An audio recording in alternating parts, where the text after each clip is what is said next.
Ένα. Δεύτερο. Δημιουργήθηκε σκασμός. Μιλάμε. Παρακαλώ. Λοιπόν. Δεν απαντάτε. Πρώτον. Λοιπόν. Παρακαλώ. Μισό λεπτό. Συζητάμε τώρα. Συναγωνιστή. Λοιπόν. Μισό λεπτό, σας παρακαλώ. Παρακαλώ. Σας παρακαλώ τώρα. πάρα πολύ. Μπορώ να ανοίξω το στόμα μου σαν Προεδρείο.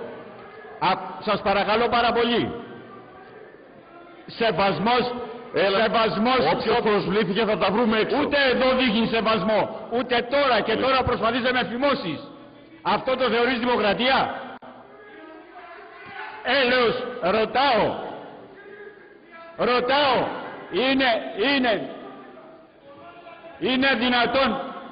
Είναι δυνατόν να επικαλούμαστε στη δημοκρατία? Σας παρακαλώ πάρα πολύ.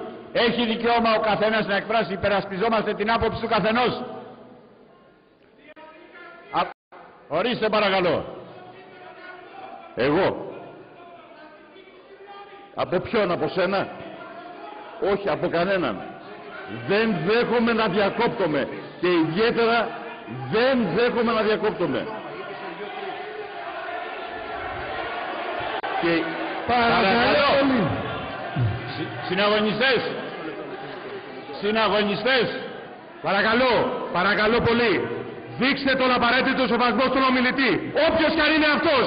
Μην δημιουργείτε πρόβλημα στην αίθουσα.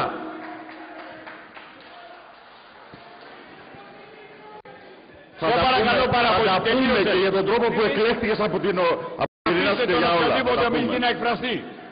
Λοιπόν, συναγωνιστές. Πάμε για ένα-ένα. Λοιπόν, ακούστηκαν πολλά σχετικά με τις ερωτήσεις και υπονοήθηκαν ακόμη περισσότερα. Να ξεκινήσω με το εξής. Υπόθηκαν παρακαλώ, κάποιες... πρέπει να σταματήσουν οι ομιλίες. Ακούμε τον ομιλητή. Υπόθηκαν...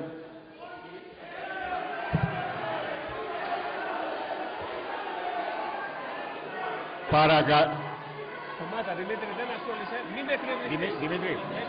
Πες του να μην εκνευριστείς.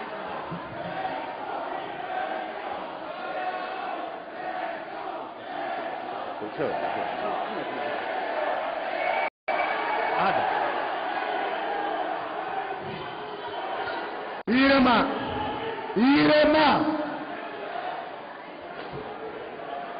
Καθίστε κάτω παρακαλώ. Καθίστε κάτω. Παρακαλώ. Καθίστε κάτω. Παρακαλώ.